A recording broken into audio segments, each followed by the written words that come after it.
Welcome back to the RSRNurburg YouTube channel, and thanks for joining us today where we tackle one of the most asked questions we get here at the office: how to drive the Nürburgring Nordschleife in the wet. Now, when we were updating our fleet earlier this year, we felt it only right to include even more all-wheel drive options for you to enjoy in mixed weather conditions. From the VW Golf R and Focus RS you see behind me, to this mid-range BMW M240 xDrive, right up to the almighty Nissan GT-R, we have an all-wheel drive car for any budget. So we threw the keys to this BMW xDrive at our resident racing driver Gabriele Piana to talk us through a wet lap at the most difficult racetrack in the world, here at the Nürburgring Nordschleife. Let's go and enjoy the onboard. Okay, welcome on board the 240i xDrive and from RSRNurburg, and let's go for a wet drive on the wet lap on the Nordschleife.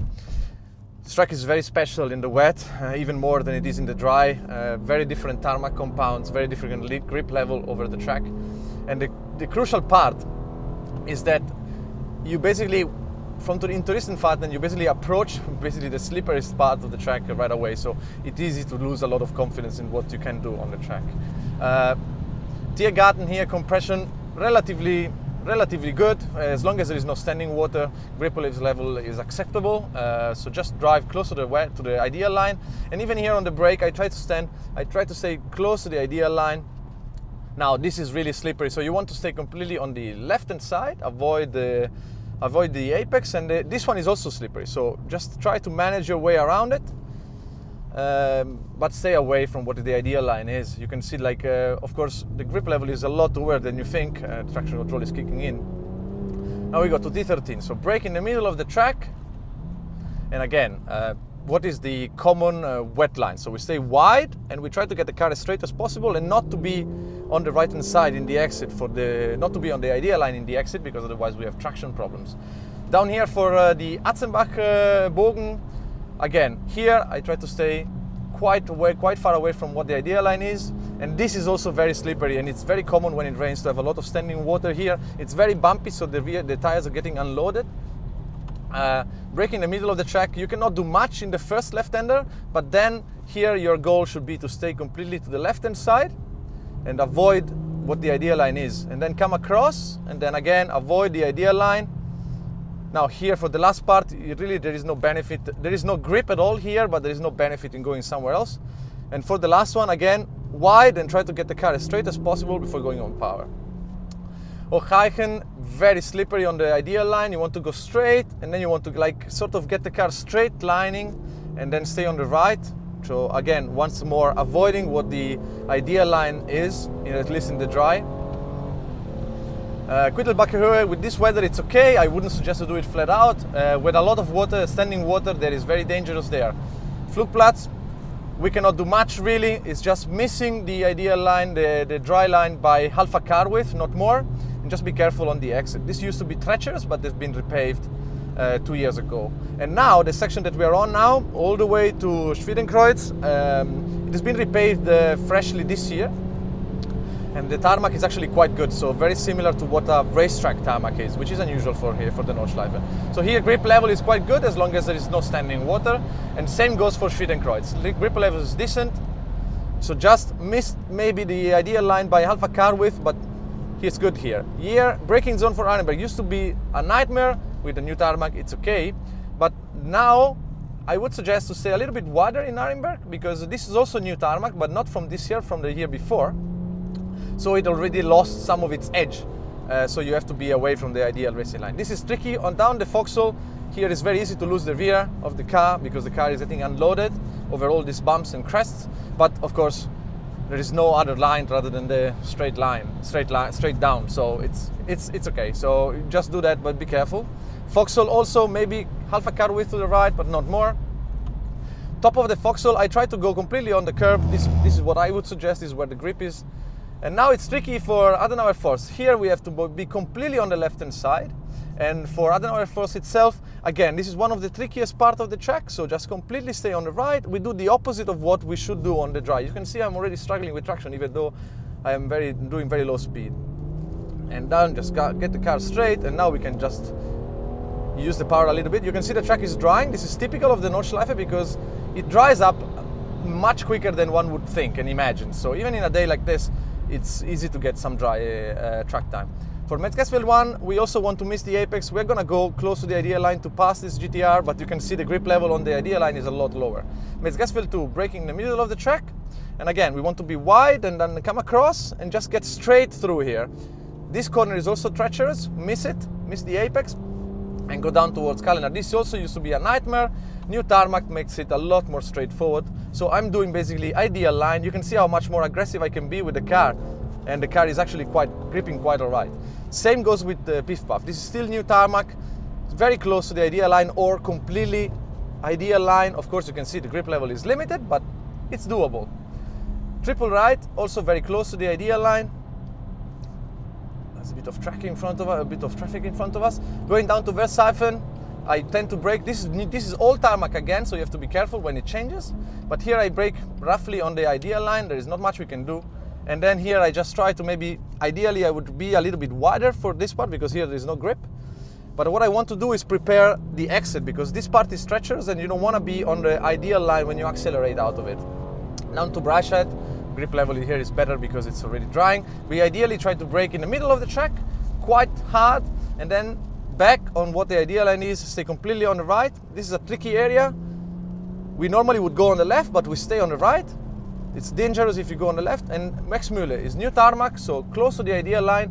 Grip level is going to be acceptable, and you can actually be quite aggressive on the power. You can see traction is actually, I'm flat out, traction is solid. It used to be the slipperiest corner of the track.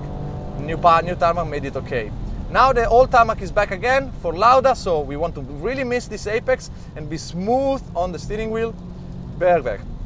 Braking hard in a straight line and completely on the right hand side, so it's the opposite of the ideal line for the braking. We want to go quite straight, stay on the left, and then we want to crisscross again so that we can exit completely on the right hand side. And you can see I had problems with traction there, but now I'm okay. I can actually go flat out and it's not that bad. So just go the opposite of the ideal line.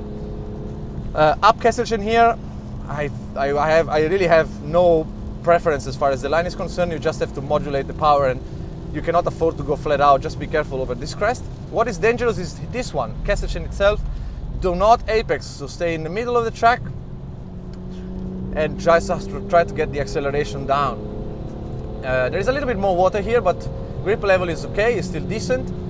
You actually carry some speed. I would suggest to modulate a little bit the throttle for this part here, and maybe stay away from the ideal line like I'm doing now. For Mutkurve, again, just braking is not that crucial, but it is quite crucial to go a little bit wider and especially crucial in the exit. So here you can see there is very little grip getting out of the corner, so you have to be ready for it. Either way you go, left or right, grip level is actually quite bad. For the kink, close to the ideal line, but remember this is also very slippery old tarmac. Style striker, braking completely on the right hand side, completely the opposite of what you would do in the dry. So now we're gonna cross the ideal line, but we're gonna go straight past it and then stay left. So grip level here is actually quite good. I can be quite aggressive on the power, but now I'm crossing the ideal line again and I'm gonna lose grip. But this is the safest way to navigate the corner. Carousel, braking hard on the left, stay on the left. What I suggest in the wet is not to have all four wheels on the pavement, because the pavement doesn't have, like the concrete part doesn't have a lot of grip. I put my left wheel all the way down and I just get a little bit more bite in the front wheels, so I can place my car a little bit better. Getting out, grip level here is quite okay. Of course, we have a lot of power with this car and we're struggling with traction. Here, just miss the apex. Be careful on the exit, because the exit, the way the camber goes away can trick you. Oyacht. From here, it's new tarmac, so the ideal line is not that treacherous, and I suggest you to stick close to it. So maybe like 1 meter wider than what the dry line is, but not more. Same goes for here, beginning to go down for Wipperman. Middle of the track, of course, grip is quite limited. The crest here is also paved new recently, so the grip level is quite alright. But now, this is again old tarmac, and this is really slippery. So just go the opposite of what you would do in the wet. So if you want to be in the wet, you want to be on the right, whether in the dry you want to be on the left, and vice versa, all through the section, and just be careful under acceleration. Same goes here, the last part of Wipperman. Again, completely the opposite of what you would do in the dry. Stay wide, and be careful in the exit. Camber goes away and traction is suffering for that.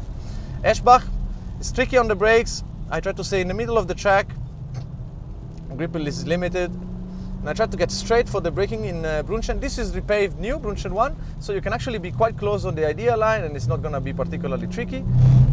You can use this part, the curb is actually quite fine. So now as again, all tarmac for Brunchen 2, and therefore you really want to do like the opposite of what the normal line is. Ice curve, this is called ice curve, so ice corner for a reason, one of the slippiest. Really wide, try to get the car straight for the uphill part so that you can actually squeeze the power down, and be careful over the crest. The car is really not happy, grip level is really low there. So before this one, again, just going down Flatsgarten, just stay away from the ideal line and just be very smooth with the control. For braking for Flatsgarten itself, I stay on the ideal line, but then I completely drive the opposite of what the dry line would be. I stay completely on the left and more and more and more.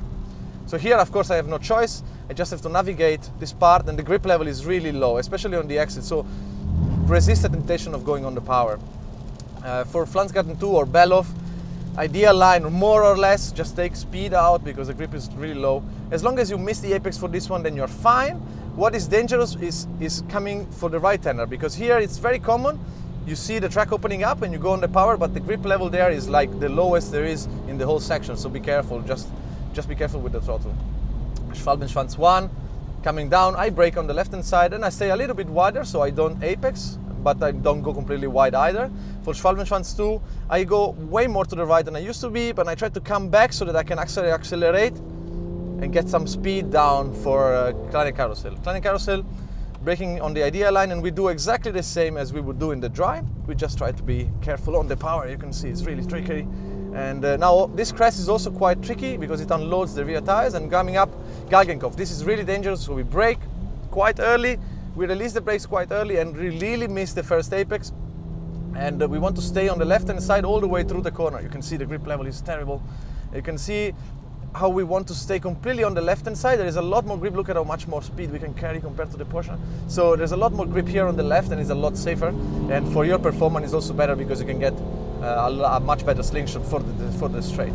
So we are here again in one safely back to the Audi bridge. This was the wet line according to me on the Nordschleife. Of course, the track is so long. I know so many drivers that do different stuff, but I think this kind of line works. And it's not only safer, but it's faster, which funnily enough always go together. So if you're taking a lot of risks and you feel like you're out of control, despite what the saying says, if you feel like you're out of control, you're probably doing something wrong. You're not really going fast. In the video, I talk a lot about ideal line, wet line, tarmac, and even when was a corner repaved. And if you're not in the know, you might be wondering, why does it even matter when a corner was repaved, and why do we even have a wet line in the first place? Well, in the simplest term, imagine the tarmac as a base layer of glue filled with stones of different sizes. And those stones act as teeth on a saw. So basically, a newer tarmac has sharper teeth, and this is why it also generally offers more grip in the dry as well.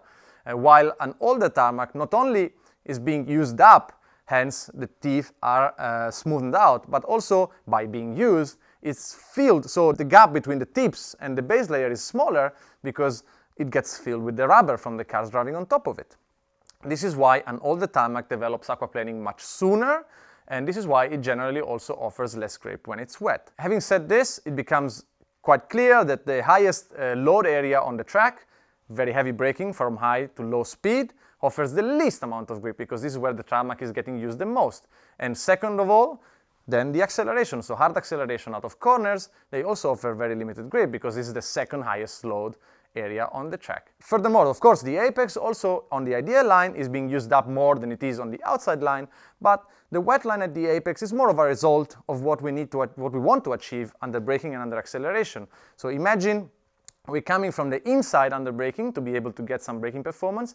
We cross the ideal line going straight, so now we find ourselves on the outside of the corner. Our goal is now to turn around and get the exit, and we want to exit closer to the inside side of the track as well. So we will cross the ideal line straight without any side load to get a much better acceleration. So basically the outside line at the apex is more of a result rather than the end game, although of course also there is more grip. Having said all this, I know that the Nordschleife is a daunting experience in the dry and even more in the wet. But there are several advantages of coming here no matter the weather. First of all, traffic. You've seen in the video there is barely any traffic, and today is a Sunday, so this is normally one of the busiest days you can drive, and there are barely any cars on it. Furthermore, the traffic that is on the track is generally, the drivers on it are generally more experienced, more knowledgeable, they are more aware, so you will have a better time in general, and I would say that the environment is probably safer than on a normal regular Sunday with 200 cars on it. The next point is, of course, that you get to experience the car at the limit at much lower speeds. You've seen in the video that I was struggling in places at 30, 40, 50 kilometers an hour, and even if I were to lose control or almost lose control, you can assume that I would have been relatively safe because at those speeds the car stops relatively quickly. So and it gives you the possibility to experience the limits of the car at safer speeds. Last but not least, RSR offers a whole team of instructors that have exactly the same knowledge that I have to be able to help you out. So don't be afraid, don't refrain from coming here even when the weather doesn't play along, and don't be demoralized. You're gonna have a great time and we are here for you.